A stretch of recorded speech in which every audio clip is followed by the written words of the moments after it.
BOTT course क्या होता है, इसके क्या करियर स्कोप हैं, कितनी सैलरी मिलती है ये कोर्स करने के बाद, कितनी फीस लगती है, कौन कौन से बेस्ट कॉलेजेस हैं, इस कोर्स में क्या सिखाया जाता है आप लोगों को, इस कोर्स के लिए कौन कौन से एग्ज़ाम होते हैं, तैयारी कैसे करनी होती है, सारी बातें आज की वीडियो में हम डिस्कस करेंगे। So let's start. BOTT जिसे आप कहते हो bachelor in operation theatre technology, ये एक ऐसा कोर्स है बच्चों जिसमें आपको एकदम डॉक्टर वाली फीलिंग आती है पैरामेडिकल कोर्स करके भी। इसमें आप क्या होता है ना, ऑपरेशन थिएटर टेक्नोलॉजी नाम ही बता रहा है कि ऑपरेशन थिएटर में आपको वर्क करना होता है डॉक्टरों के साथ। डॉक्टर ऑपरेशन कर रहे होते हैं और आपको उसमें हेल्प करनी होती है। कैसे हेल्प करनी होती है? देखो, कोई पेशेंट है, पेशेंट का जो भी ऑपरेशन होने वाला है उस ऑपरेशन के लिए आपको उन्हें तैयार करना होता है। तैयार करने में आप उन्हें एनेस्थेशिया देते हो। एनेस्थेशिया कहने का मतलब जिससे वो बेहोश हो जाएं। अब वो हो सकता है कि आप लोकल एनेस्थीसिया दो, यानी कि किसी पार्ट पे दो, या तो आदमी को पूरा ही बेहोश करो, डिपेंड करता है ऑपरेशन पे। ठीक है, तो एनेस्थेशिया आप उसे देते हो, कितना डोज देना चाहिए, कितना नहीं देना चाहिए, और डॉक्टर के आने से पहले पेशेंट को पूरी तरह से रेडी करते हो कि जिसका ऑपरेशन होने वाला है। और ऑपरेशन के दौरान आप इंस्ट्रूमेंट्स की हेल्प से डॉक्टर की हेल्प करते हो कि कौन कौन से इंस्ट्रूमेंट ऑपरेशन में लगेंगे, और साथ में ऑपरेशन करते वक्त भी आप थोड़ा बहुत हेल्प करते हो। मेन ऑपरेशन तो डॉक्टर करता है, लेकिन अकेले एक डॉक्टर अकेले पूरा ऑपरेशन नहीं करता। आप देखते हो ऑपरेशन के टाइम में एक टीम लगी हुई होती है, तो वो टीम होती है आपकी, कुछ नर्स होती हैं उसमें और कुछ BOTT वाले होते हैं।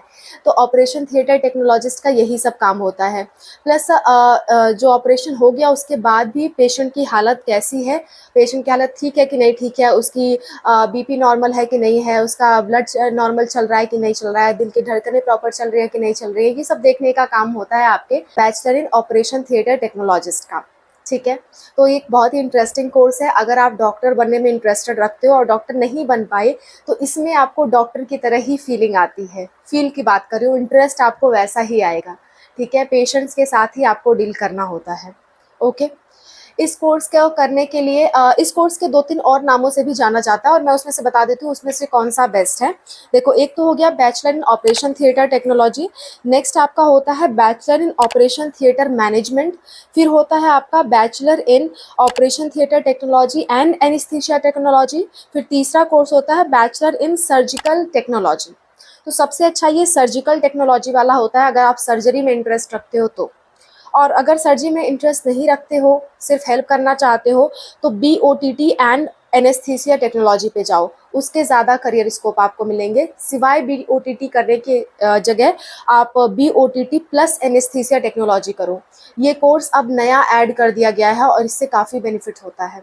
ठीक है, तो सबसे अच्छा तो BSc इन सर्जिकल टेक्नोलॉजी या बैचलर इन सर्जिकल टेक्नोलॉजी सबसे अच्छा है इसमें। और दूसरे नंबर पे आता है bachelor in operation theatre technology and anaesthesia technology. ये पूरे कोर्स का नाम है, लंबा नाम है। तो ये दोनों कोर्स सबसे बेस्ट हैं इस वाले क्राइटेरिया में। ओके, अब बात कर लेते हैं कि इसके कौन कौन से बेस्ट कॉलेजेस हैं। तो सबसे अच्छा कॉलेज इसके लिए है KGMC, यानी कि किंग जॉर्ज मेडिकल कॉलेज। और जो भी इंडिया के टॉप कॉलेजेस हैं उन सब में लगभग bachelor in operation theatre technology का कोर्स है। और सबसे अच्छा एम्स होता है, एम्स के बाद आता है आपका KGMC। एम्स में भी इसका कोर्स अवेलेबल है, और एम्स के लिए अपना अलग से एग्ज़ाम होता है, अभी मैं एग्ज़ाम्स के नाम भी बताऊंगी।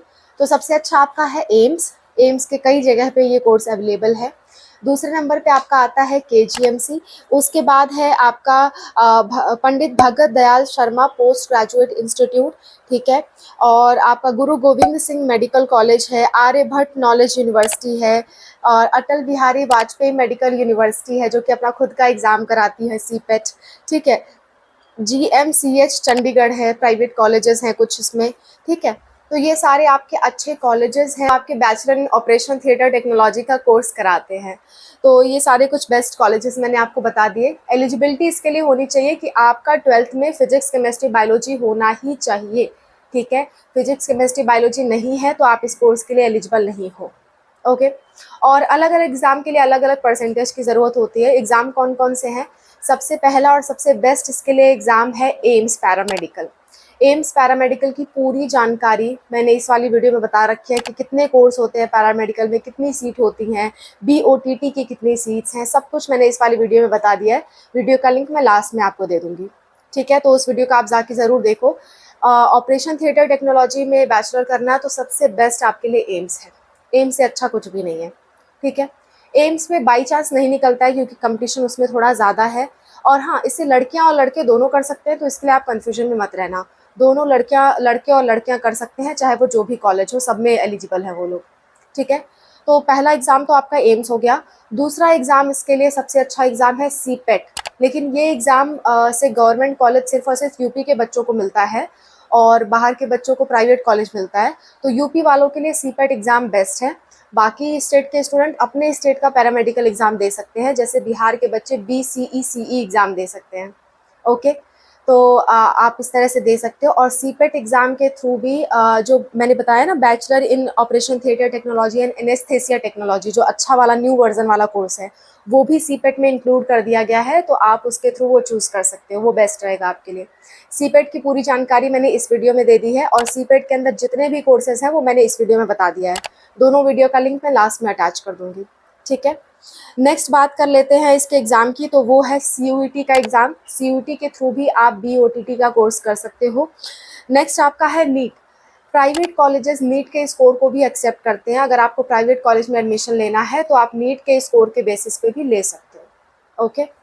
नेक्स्ट बात कर लेते हैं इसमें फ़ीस कितनी लगती है गवर्नमेंट कॉलेज में और प्राइवेट कॉलेज में।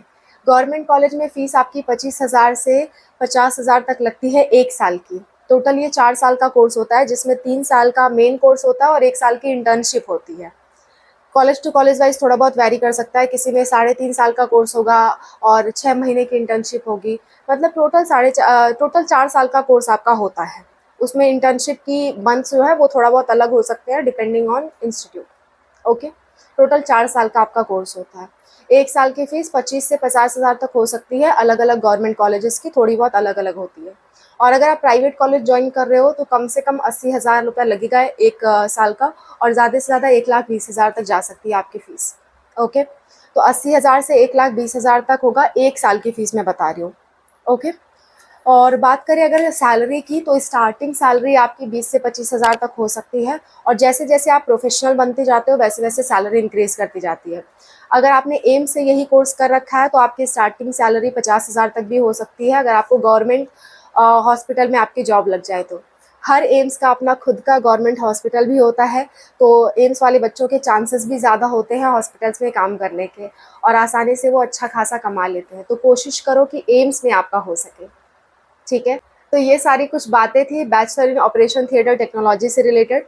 इसमें एक थोड़ा-सा ड्रॉबैक है कि BMLT और BMRIT में आप अपना खुद का लैब भी खोल सकते हो, लेकिन bachelor in operation theatre technology में आप अपना खुद का नहीं खोल सकते। आपको किसी न किसी डॉक्टर के साथ ही काम करना होता है, किसी न किसी हॉस्पिटल में जाके ही काम करना होता है। आप अपना खुद का क्लिनिक या हॉस्पिटल नहीं खोल सकते, इसमें आपको डॉक्टर की हेल्प लेनी पड़ती है।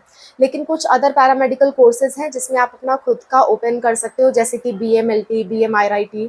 ये दोनों कोर्सेज़ की डिटेल्स मैंने ऑलरेडी बता रखी है, आप वो वीडियो सर्च कर सकते हो। सर्च नहीं कर पाते हो तो कमेंट्स में मेंशन करो, मैं आपको सर्च करके दे दूँगी और आपको लिंक प्रोवाइड कर दूँगी। और भी कोई दिक्कत, कोई परेशानी रहती है तो आप कमेंट्स में ज़रूर मेंशन करो। मैं और अनूप सर हमेशा तैयार रहते हैं आप लोग की रिप्लाई करने के लिए। बीच में कभी-कभार रिप्लाई नहीं हो पाता है, लेकिन हर 1-2 दिन बाद हम फिर एक्टिव हो जाते हैं, क्योंकि हम भी ह्यूमन बीइंग हैं, कभी-कभी हम भी छुट्टियाँ लेते हैं 1-2 दिन की, लेकिन फिर हम लोग एक्टिव हो जाते हैं। और ये छुट्टियाँ हमारी महीने में 1 आध बार ही होती हैं, so don't mind that, okay. So thank you so much for watching, bye, take care.